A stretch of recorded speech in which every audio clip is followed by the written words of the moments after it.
remember back around 1965, I was out of high school that spring, turned 18 in the summer, and I was going to go out to the West Coast and play in a club there for the first time. I was going to open a show for Sonny Terry and Brownie McGee. I was so excited. These guys were like uncles, you know, and I'd stolen everything I could from them, and I was so thankful to be opening a show for those guys at a little club. My mom was nervous, of course. I was going out there by myself, you know, and she said, Arlo, if you're going out to the West Coast on your own, you've got to stay with family or friends. I said, Mom, we don't have family or friends out there. She said, well, then the next best thing. Well, the next best thing was a guy I mentioned just a little while ago, Ramblin' Jack Elliott. He had hung out with my dad, took good care of him for a couple of years on the road. My mom figured that was a safe bet. And at 18, I knew Ramblin' Jack better than my mom. I was freaking eager to stay with Ramblin' Jack. I didn't let her know. I said, you know, if I have to, okay. So I get out to the West Coast, and Jack is living in Malibu, just north of Los Angeles. And he was in those days, and remains to this very day, not only a dear friend, but a rodeo fanatic. He's just crazy about it. So I get to his house, put down my stuff, walk out the door immediately down the street to a rodeo arena in Malibu. And the Trinkus Riders and Ropers Association was having a little event there in those days. And the barrel riding contests, you know, all that kind of stuff.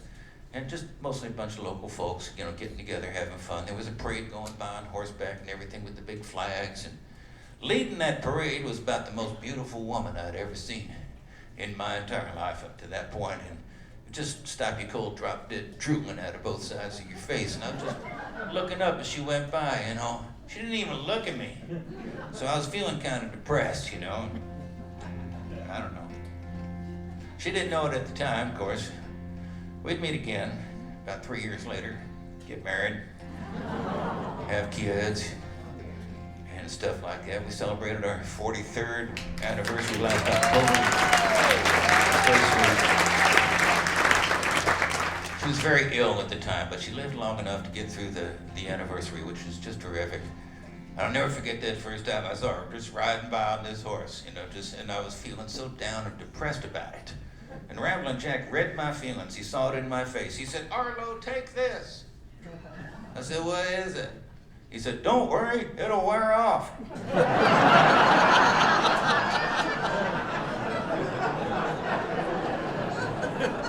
I had some strange dreams that night.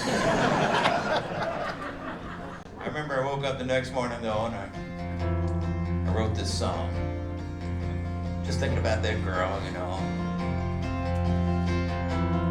Still one of my favorite songs. I put it on the first record I made 2 years after that.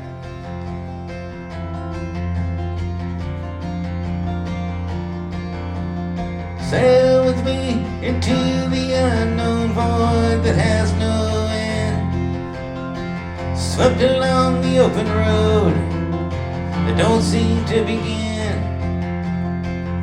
Come with me and love me, babe. I may be back again. Meantime, I'll keep sailing down this highway in the wind.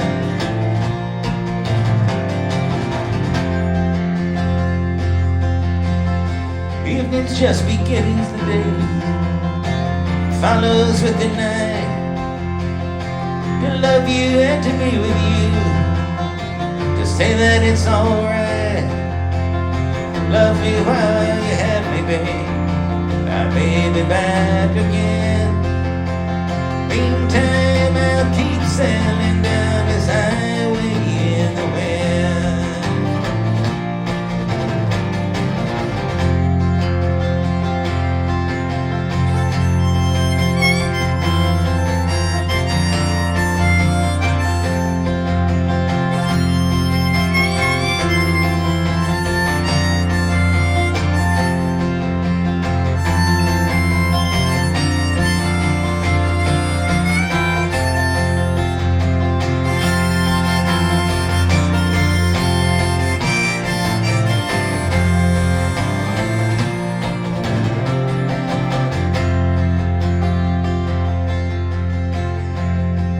I feel like going, times I want to stay,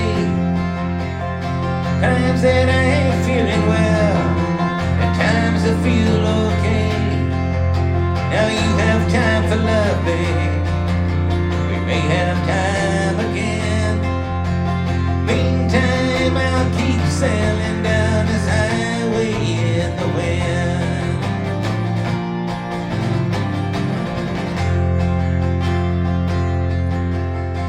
The fortune teller tells me I have somewhere to go. I look and try to understand. I wonder how she knows. So I must be going now. I'm losing time, my friend, looking for a rainbow down this highway in the wind. So I must be going now. I'm losing time, my friend, looking for a rainbow